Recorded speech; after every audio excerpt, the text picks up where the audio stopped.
Hello and welcome to my channel. In this one I'm going to do a colored pencil drawing of this waterfall. Let's start. So the first thing I'm going to do is sketch out the shape of the waterfall. Now in terms of the composition, I'm not going to make huge changes to what I see in the reference, and the reference will be in the description as usual. So I mostly like what I have, and I will try to do the same thing in my drawing as well. I'm going to try to draw this lighter shape of the cascading water against the darker background, and that's going to create a lot of contrast and tension, and that lighter detail, that foaming water, it will be the element that the viewer will immediately focus on. So the paper I'm working on is a 1000 grit sandpaper, and it's a slightly smaller drawing this time. It's about 4 times 9 inches in size. Now as for the pencils, I'm going to use Faber-Castell Polychromos and Kohinoor color pencils for the most part. Now I'm starting by drawing the background here, and the background is mostly going to be very dark. I'm going to start with a darker background, and then I'm going to draw lighter details on top of that. Now the reason why I can do that here is because on this surface I can easily layer lighter colors on top of the darker ones. Here at the top on the right, I'm going to have a lighter area where the light of the sky is breaking through the foliage, breaking through the canopies.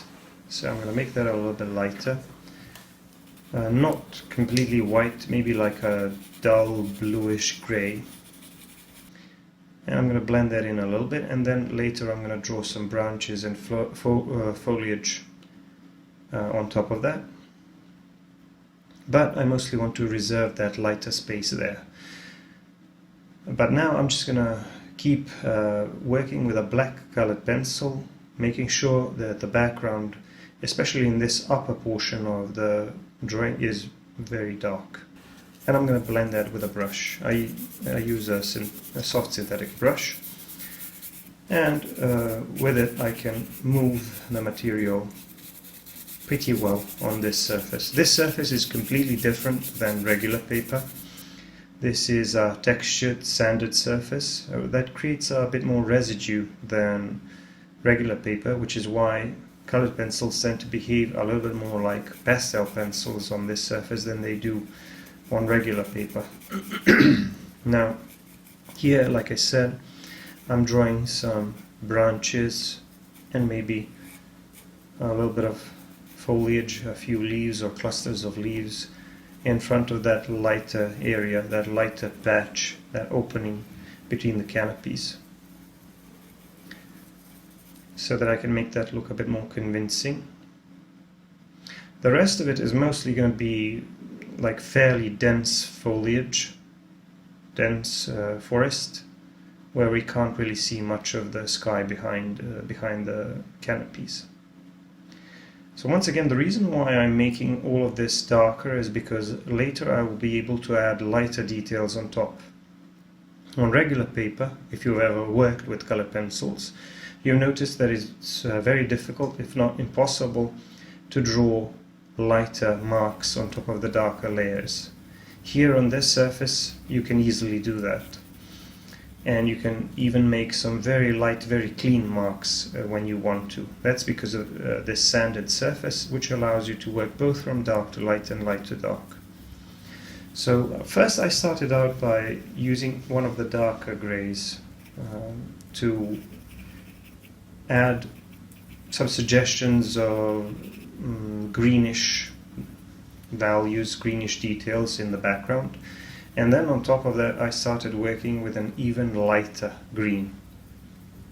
So basically I'm trying to create a feeling of depth in all that foliage. And how am I doing that? Well, because the darker elements are further or deeper in the shadow, and the lighter elements are protruding and are more exposed to the light source, and that's what's creating that feeling of depth.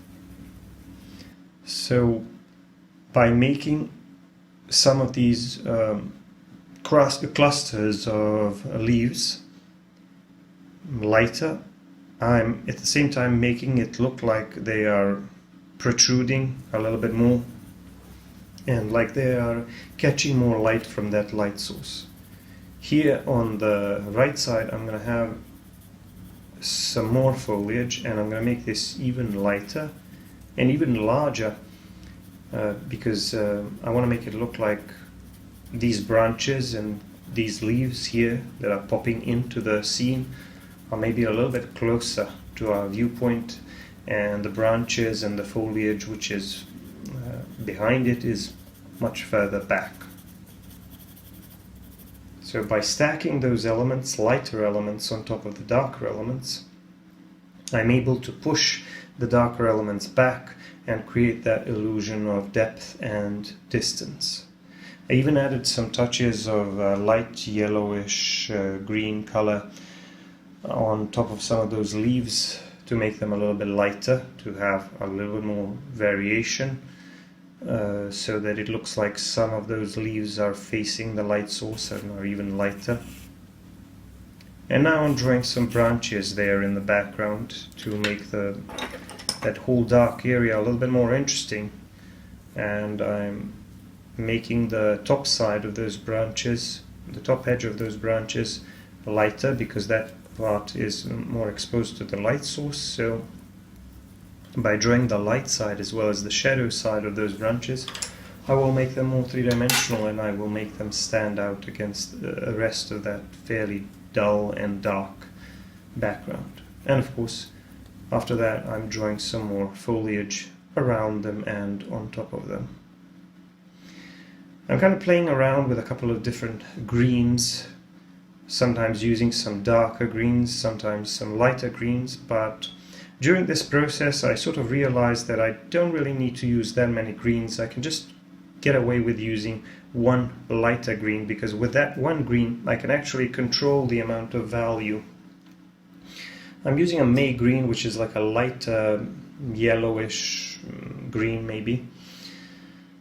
It's still green but with a bit of a yellowish component, and when I apply this lighter green, I can actually, by using less pressure, I can get marks that are less clean and stand out less in terms of value. But if I want to, I can also create cleaner marks that are of lighter value if I use just more pressure.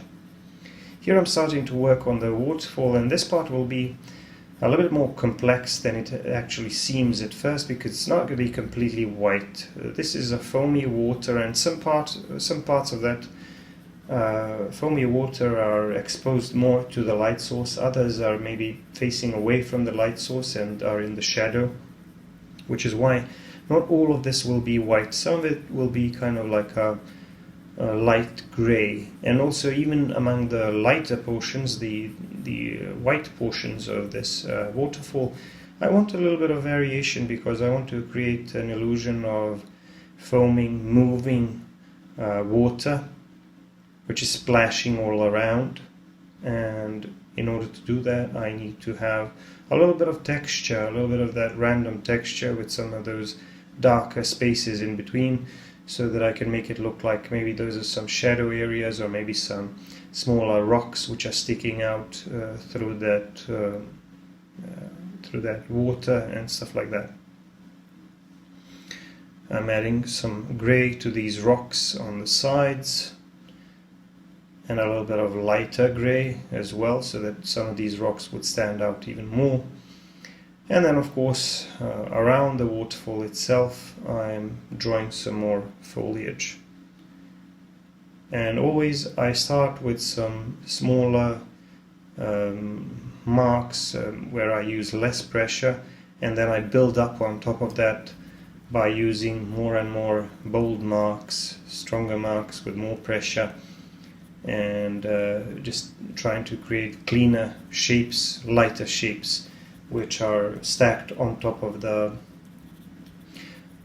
more subdued ones. And what that does is it creates a feeling of depth in that foliage. So There's really not much to it. Here I'm using a little bit of this grey for this part of the water, because as I've already explained, some parts of it will not be as white or as light as the top part, which is facing up. It's facing towards the light source, so this part is a little bit darker because it's further away from the light source, but I can add a few lighter details to that as well to imitate the movement of that splashing water.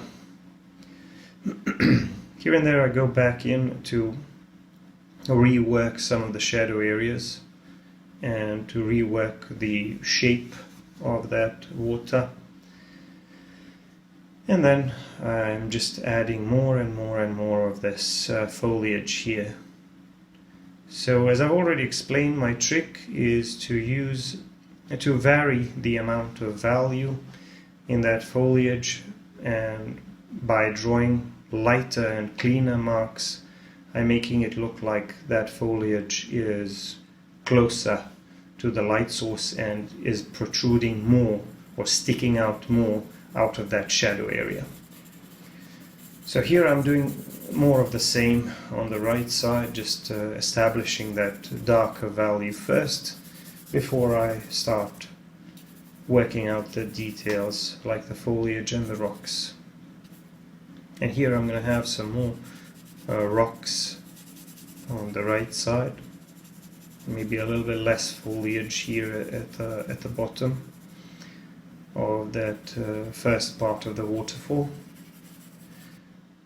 But I always need to have a sufficient amount of value. I need to have a fairly dark background so that these lighter marks, so that the foliage would stand out, because if the background is not dark enough, you're not going to have that contrast. So it's all about creating contrast and creating that huge range of value which makes those lighter details stand out so nicely. There are some smaller streams here around that waterfall, like the water is trying to find its way through some of the nearby cracks and rocks. But you can see that on the right, without actually putting in that much effort, I'm already making it look like a rocky terrain. All we need to do is create some suggestions of some cracks and maybe shadow areas in between those larger, lighter shapes, and those lighter shapes will eventually end up looking like rocks which are sticking out or jutting out. On the right here I want more and more of these lighter leaves of this foliage. I want these branches with bright green leaves to pop into the scene, obscuring a part of that background. And the reason why this is so effective is because it creates a feeling of depth in the scene. You can see how much contrast there is now between that lighter foliage and that darker background. And because I'm drawing slightly larger marks now, the viewer also feels like these leaves, the foliage is a bit closer to our viewpoint. So you can manipulate that feeling, or that illusion of depth and distance. You can manipulate that by modifying or varying rather the marks, whether you're drawing grass or foliage. The larger foliage is going to appear like it's closer to our viewpoint. The smaller foliage, that is as small as tiny dots, is going to appear like it's further away. So there are lots of little tricks you can use to create that feeling of distance. I'm drawing some more rocks here in this middle area, in this central part of the scene. These rocks will be protruding into that middle part of the scene and kind of obscuring one part of that waterfall. So that lighter shapes is going to be almost interrupted in one place, but not entirely. But I think it's a very interesting composition. That's why when I looked at the reference, I immediately felt like I didn't really need to modify it too much. I felt that the contrast between the waterfall and the background itself is just going to be enough to create a nice looking scene. I'm adding some smaller rocks here which will be jutting out through the foaming water. The water will be kind of flowing around them. And I'm going to have some more rocks on the right side as well. I'm trying to come up with some interesting varied shapes, unusual shapes. Of course, I don't have to stick exactly to the reference photo. And my rocks, my shapes are going to be not completely different, but fairly different, because I don't really care too much about drawing every single rock exactly as it is in the reference, but what I will try to capture is the overall shape and of the waterfall and the overall contrast between the waterfall and the darker background. Now I'm using that lighter grey to make some of these rocks stand out, because first I drew the shadow areas to define the shapes of individual rocks. And now I'm using some lighter greys and mid-tone greys to increase the range of values, maybe even refine their shape a little bit. But when you add that lighter value on top of that darker value, what it does, it makes everything appear more three-dimensional, because it increases the contrast between those cracks where the shadow areas are in between the rocks, and the bulging parts of the rocks which are sticking out and catching light from the light source. It just makes them stand out even more. It makes them look more three-dimensional. Now I need to decide what to do with this part of the background on the left. I don't really like that part in the reference that much, because it looks kind of very smooth, like the rock was cut there. It almost looks a little bit artificial. So I'm going to try to go with something a little bit more random looking, a little bit more organic looking. And I'm going to draw a bit more foliage here at the bottom than there is in the reference. I think it'll be a nice detail, both in terms of the values and in terms of the colors. I want a little bit more green here at the bottom. And of course I'm drawing larger foliage here. I'm drawing larger shapes because these clusters of leaves, these leaves are closer to our viewpoint. So you can see how easy it is for me to draw these lighter shapes on top of the darker layers on this surface. And on regular paper I would never be able to do that. This is the sort of stuff that you can only do with pastel pencils and maybe if you are painting, but I don't like to use wet media. I mostly work with pencils. Here I'm adding a little bit of even lighter color to make some of the tips of those leaves stand out even more, to make them protrude more. And now I'm just going to keep working on this water here. The water is going to be interesting because now we're going to have to convey to the viewer a lot of movement in that water. So a lot of splashing and a lot of foaming. So I'm trying to do that by making marks which are sort of following the movement of the water as it's finding its way through those rocks. And you can see that I'm deliberately working with some greys now, which are obviously quite a bit darker than plain white. They're still lighter colors, but not nearly as light as this white colored pencil. But here in some parts I'm just going to add a few touches of lighter value with either a light cool gray or maybe white colored pencil. I made some minor details here, like the water is splashing around, and then kept working my way down and around these individual rocks which are sticking out. And then I started adding some lighter details with a white colored pencil, because this part of the water here is going to be a lot lighter for two reasons. First of all, it's splashing and it's foamy, and second of all, it's more exposed to the light source, so I need to make it almost completely white. So it's important to have a range of value even when you're looking at details or elements which seem very light overall. So you need to try to push yourself to see smaller variations in value even in those areas which don't appear to have a lot of variation, that don't appear to have a great range of value. That way the drawing will appear more detailed. Some more rocks here on the right, and a little bit more of those waves and the movement of the water here in the middle. I added a touch of green to that water to make the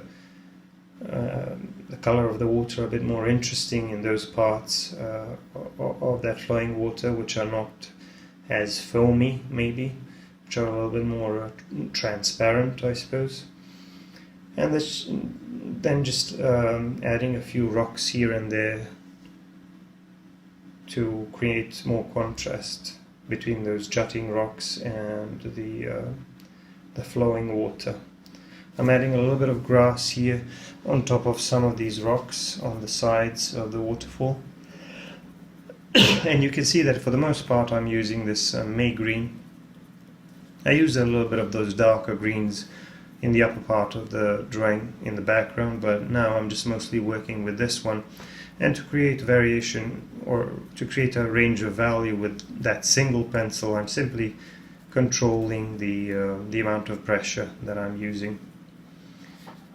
I'm just adding a little bit more of that lighter green value on either side,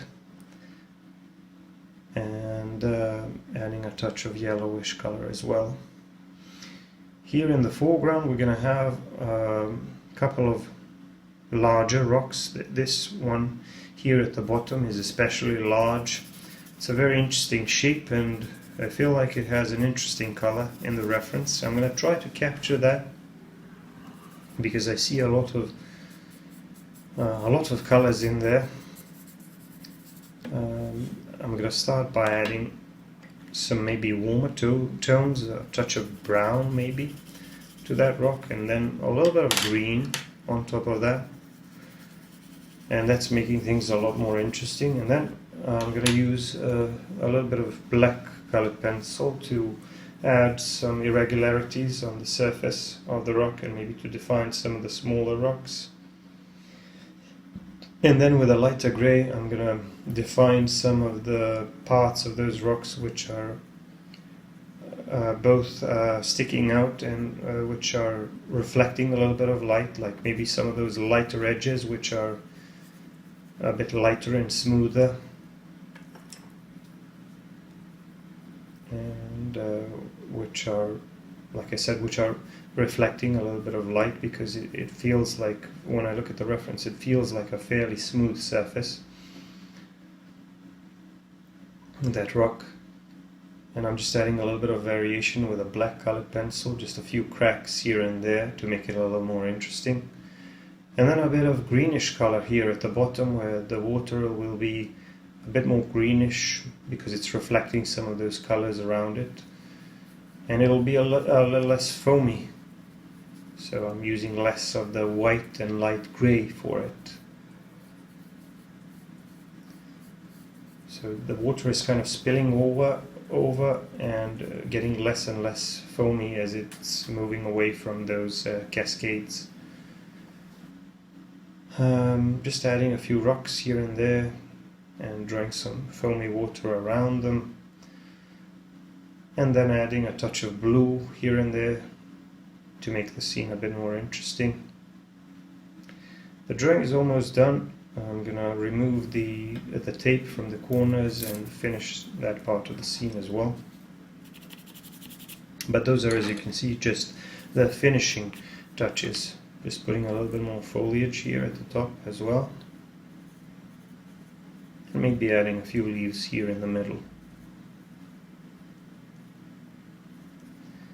I put my signature in the lower right corner, and I'm adding a little bit more of the larger foliage on the left to sort of match what you can see on the right. Maybe for the sake of symmetry, I suppose, but also to create more depth in the scene. So we can make it look like some of the branches are sticking out or protruding into the scene. And now, as you can see, the drawing is almost done. Don't forget to check out my other videos and let me know what you think in the comments. The drawing is now done. If you want to see the longer version of this, if you want to see full-length narrated videos and more content, you should check out my Patreon. Thanks for watching, and I'm going to see you in the next one. Bye bye.